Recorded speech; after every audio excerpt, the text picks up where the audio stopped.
आणि संपूर्ण विधानमंडळाने मदत केली।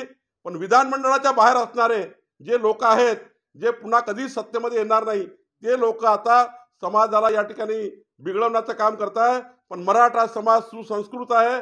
मराठा समाजाला कळतं आहे की राजकारण कुठं चाललं आहे। मराठा समाजाला न्याय भेटत असताना या ठिकाणी ही आगपाकड करणं ही काही योग्य नाही असं मला वाटतं।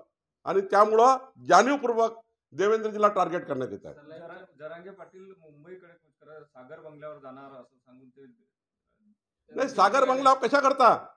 काय बिघडवलं सागर बंगल्यावरने? काय चूक आहे सागर बंगल्याची? काय चूक आहे देवेंद्र फडणवीसांची? काय चूक आहे त्या सुसंस्कारमय माणसाची? काय चूक आहे त्या सुसंस्कृत माणसाची? अरे चूक तर आहे ज्यांनी 40 वर्ष मराठा समाजाचे मत घेतले, त्यांनी मराठा आरक्षण दिलं नाही। चूक तर आहे त्या उद्धव ठाकरेंची, ज्यांनी मराठा आरक्षण सुप्रीम कोर्टात टिकवलं नाही, त्यांची चूक आहे। त्यांच्या घरावर तुम्ही जा ना। जायचं असेल तर शरद पवारांच्या बंगल्यावर जा, जायचं असेल तर उद्धव ठाकरेंच्या बंगल्यावर जा। देवेंद्र फडणवीस कशा करता ब्राह्मण जात काढताय? कशा करता तुम्ही त्यांना डिवचताय? कशा करता त्यांनी काय चूक केली आहे? देवेंद्र फडणवीसांनी मराठा समाजाकरता अहोरात्र काम केलं आहे, हे मराठा समाजाला माहीत आहे।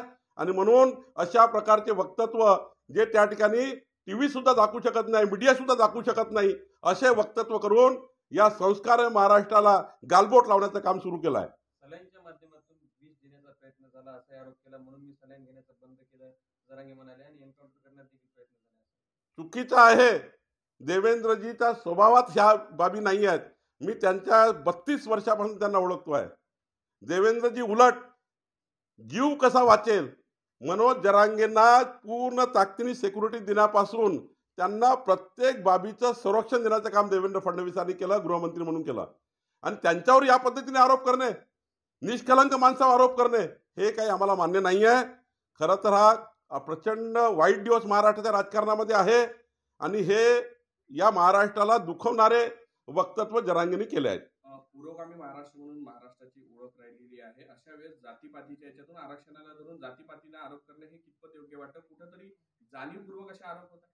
देवेंद्रजींची जात काढणे त्यांनी काही ते लहान होणार नाही। देवेंद्रजी आरोप करणे त्यांनी काही ते लहान होणार नाही, त्यांची उंची कमी होणार नाही।